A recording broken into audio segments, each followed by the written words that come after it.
Salvete omnes, this is Amelia, also known as TheMartianGeek, and welcome back to another episode of Mega Man X3.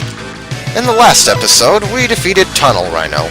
He's a rhino, he lives in a tunnel, and his weapon is not that great either. But we now move on to this guy's stage.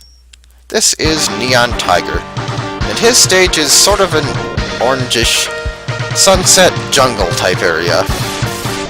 He also has a serious Wolverine claws thing going on there, as well as apparently a light bulb on the end of his tail.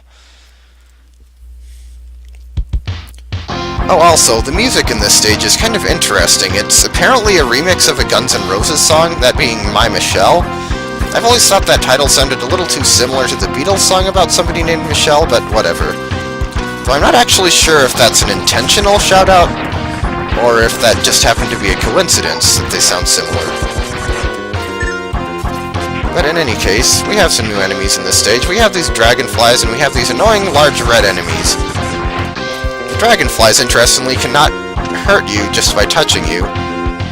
The only way they can damage you is, I guess, by pushing you into stuff, or by shooting that triple shot at you. You can actually even use them as platforms, which you need to get this sub-tank. And I'll say one thing for Mega Man X3, the sub-tanks are relatively easy to get, especially compared to the other items. These red enemies, you want to kill them before that happens. You really want to use rapid-fire uncharged shots on them. Charged shots take too long to charge up and give them an easy opportunity to counter you with their spike ball mace arms. Not to mention the fact that they have bigger hitboxes means they're a lot more likely to deflect off said spike balls. So, yeah, you really just want to mash your fire button for that. Also, this hallway is kind of pointless. Those enemies do absolutely nothing except block your progress. Also, see this cracked wall here? This right here is the reason I wanted to do this stage third, as well as the reason I wanted to do Tunnel Rhino stage before coming here. And Blizzard Buffaloes, now that I mention it, because I think you actually do need the dash boots to get up to this platform here. You might be able to do it if you're really good at timing a dash jump, but I don't know. Or maybe if you dash jump off the walls of the right, I suppose. Or walls of the left, I mean. But yes, this is how you get to the second Dr. Light capsule. Enter this Capsule X. Take this X-Buster upgrade.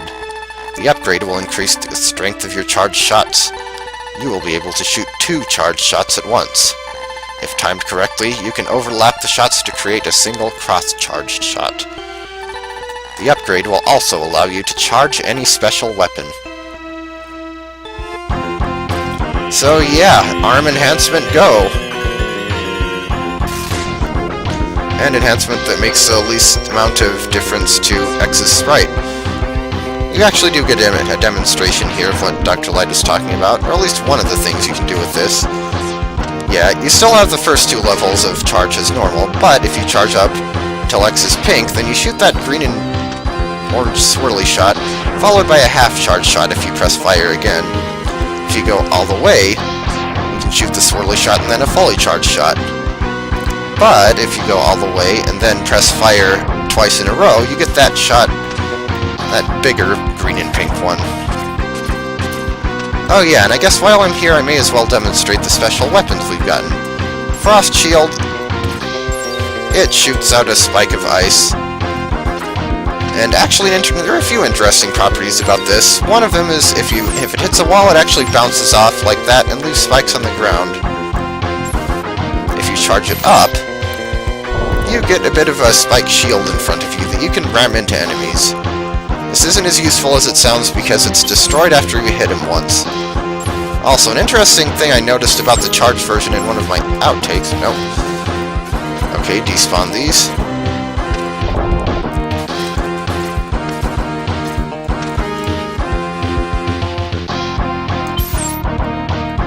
Yeah, that part that breaks off actually does slide along the ground and presumably damages enemies as well, though I can't test it here. The tornado thing is a drill. Yeah, it's pretty much a drill. Press the fire button and you shoot one of them, press the fire button twice in a row, like that, and you shoot 3. And if you hold down the fire button, X has a drill attached to his arm that I think it actually does do more damage than the uncharged version, but it also drains ammo continuously and rapidly, I might add. So yeah, limited use on that as well. Interesting note about the frost shield, or a couple of them, is that the spikes that you make with it are actually larger if you fire it while underwater, and if you charge it while underwater, instead of getting that spike shield, you actually get an ice block. That will become important in a later stage. Also, I want that energy for my sub-tanks. How am I doing on sub-tank energy, anyway? Yeah, well, got one of them filled, and the second one well on its way. How many X games give you the opportunity to have 3 sub-tanks after 3 stages? Come on. Now, this sub-boss door actually does lead to a sub-boss. And this thing is a giant burrowing caterpillar of sorts that always reminds me of Groundman's sub-boss from Mega Man and Base. And that was not a good place to stand, but fortunately it didn't attack me.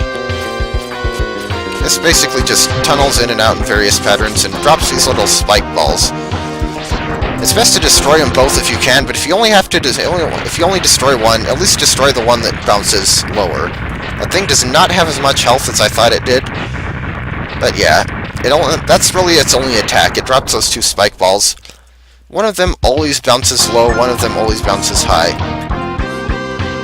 And we don't have to worry about it anymore since we're past it. Though now that I think about it, this is my last life after coming off the last stage. So I probably will have to do parts of this stage over again, since I'm almost certain to die eventually. Another one of those platforms, and again, we can't do much with it. And this... Hey, you were off screen! You weren't supposed to do that! Really hope one of these enemies drops a 1-up, but I know that's not very likely, because enemies just about never drop 1-ups in the X series. I think I actually mentioned that in the previous video. Yes, press Y, a lot! Those things on the ground... well, I'll have to explain more about them later. For now, it's... potential special boss time. Okay, he didn't appear this time, and that is actually good, because I am in no condition to fight him.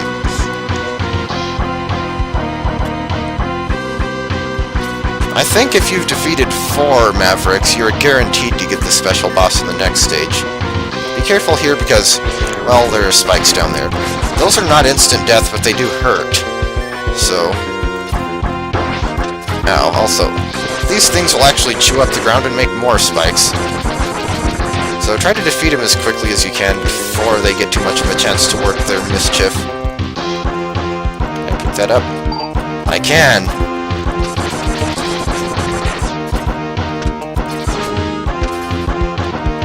Let's see. And there's the boss door. But... first, if my buttons will work correctly... Let's see. There we go. We need to get up here because that is our heart tank for the stage. It's at the very end of the stage, and that was the first heart tank we actually got in this game. And I am not in good condition to be fighting a boss, so I could very well end up having to do the entire stage over again and cut to back where the boss is. But I will give it my best effort. We are fighting Neon Tiger. The tiger part is obvious, the neon part doesn't come in until later. And great start! You generally want to be on the opposite side of the screen from Neon Tiger, but the problem is sometimes he cooperates and sometimes he doesn't. He fires those 5 shots from his tail like that. And they're actually pretty easy to dodge if he fires them from the ground. Why didn't it air dash? And that was my last hit. That did not go smoothly at all. So, I guess I'm redoing the entire stage. I will see you guys back in the boss corridor. Okay, here we are again.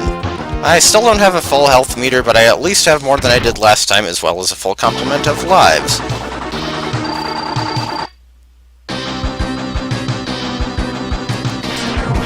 So Neon Tiger has a habit of blocking your attacks. What you really want him to do is fire his 5 little sparkly things from the ground, because if he does that, they're really easy to dodge. All you have to do is stand under the first 2 as well as the 4th and 5th, and then jump over the 3rd one.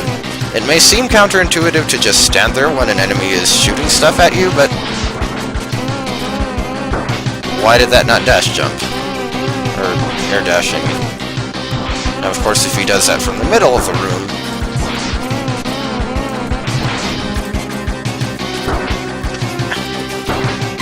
yeah, that didn't go very smoothly either.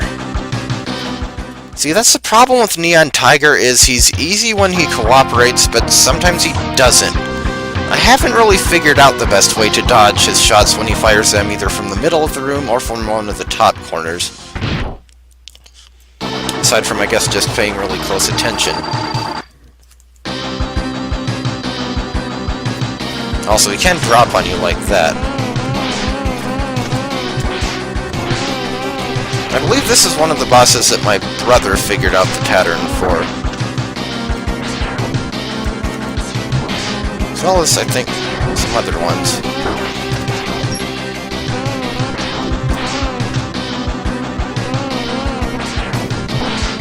As far as I know, the swirly shot does do as much damage as the regular charge shot. Yeah, if you shoot him when he's not firing, he blocks your shots like that. So given the choice between shooting a half-charge shot at him and none at all. Okay, well now he's cooperating. So far, anyway.